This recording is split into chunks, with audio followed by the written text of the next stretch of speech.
Hello everyone, good morning students. We are discussing our chapter number 7, System of Particles and Rotational Motion, in which in the last video we have discussed about center of mass and some different types of rotations. We have discussed the last topic, vector notation of center of mass. What is center of mass? The center of mass is a point where the whole mass of the body is to be concentrated. Exactly, there may be physically mass may be present at that point, or it may not be. So this is here how you can write in vector term a center of mass. So capital R vector can be written as MIRI, I equal to 1 to n upon summation MI, that is I equal to 1 to n. So this is the vector notation of center of mass. Today, up to this slide we have discussed in the last video. Today we are going further. So the next thing is center of mass of a rigid body. As I have told you that rigid body is a body where you cannot make a change in the configuration of the particles, or you can say that rigid body is a closely packed particles system. In that case, when you will go for the rigid body, then you cannot take distinct mass particle. You have a whole mass. So now how can you write the center of mass? Because up to the till now we have read out that M1, M2, M3 there are distinct massive particles. But here we have a whole system of mass. So what we have to do here, we have to break that total mass in terms of small massive particle, that may be delta m. So you have to subdivide the body into n small distinct massive, that is delta m1, delta m2, delta mn. Similarly delta mi, you can take any ith element और उसका position vector हम क्या ले लेंगे बेटा, xi, yi, zi हम ले लेंगे. तो अब हम कोऑर्डिनेट्स कैसे बोलेंगे सेंटर ऑफ मास के, that XCM will be equal to delta mi xi upon summation delta mi. ये हमने बेटा अभी इससे पिछली स्लाइड पे जब हमने देखा था तो हमने क्या लिखा था, I is equal to 1 to n mi into xi upon summation mi.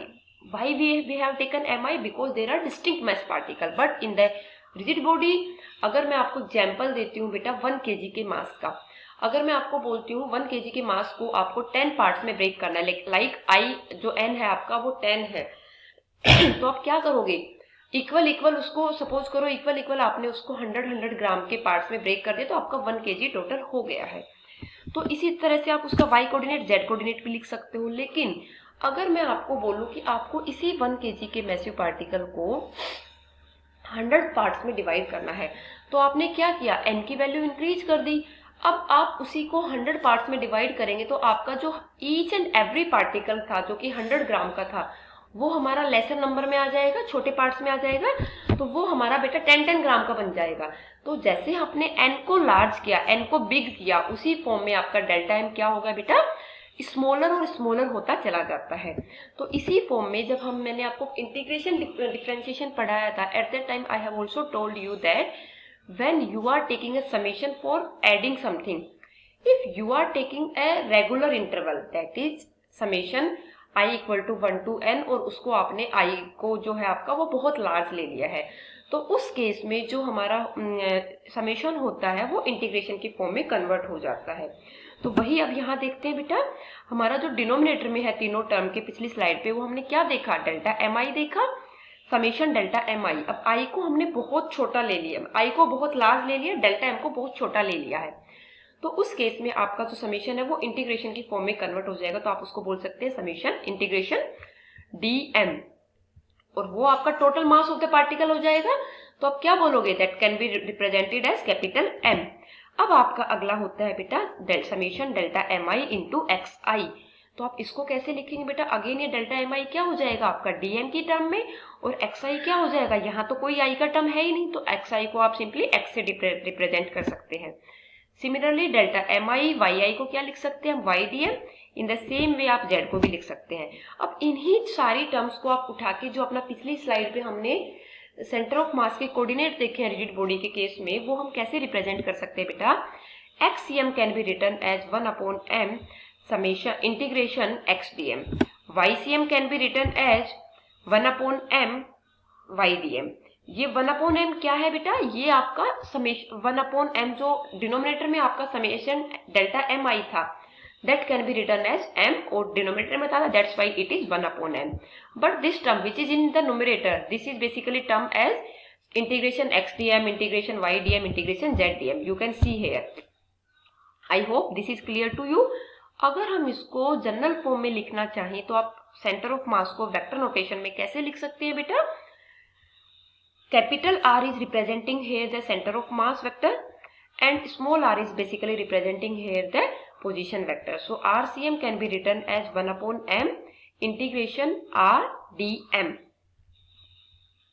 This is the expression for vector notation of center of mass in case of rigid body. I hope this is clear to you. Now we will go for the center of mass of a thin rod. Thin road के case में हमने बेटा क्या देखा, हमने ये एक thin road देखी, ये इसका सेंटर लिया, this is basically geometrical centre. इससे हमने लेफ्ट में और राइट में दोनों साइड में हम x डिस्टेंस के ऊपर dm मास का एक स्मॉल एलिमेंट ले लेते हैं।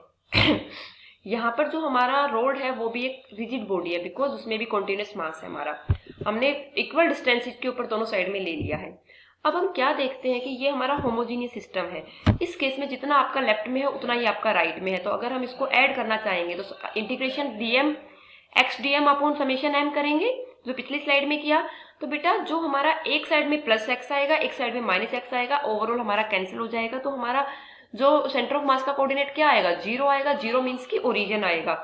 तो हमारा जो सेंटर ऑफ मास का कोऑर्डिनेट होगा that is origin, and which is basically the geometrical center of the rod.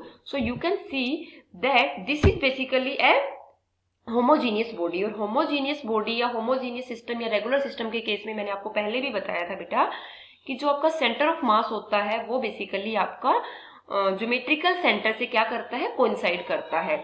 तो यहाँ पर रोड के केस में भी हमारा centre of mass geometrical centre से क्या कर रहा है, कोइंसाइड कर रहा है। तो आई होप आपको यहाँ तक की चीजें क्लियर हुई।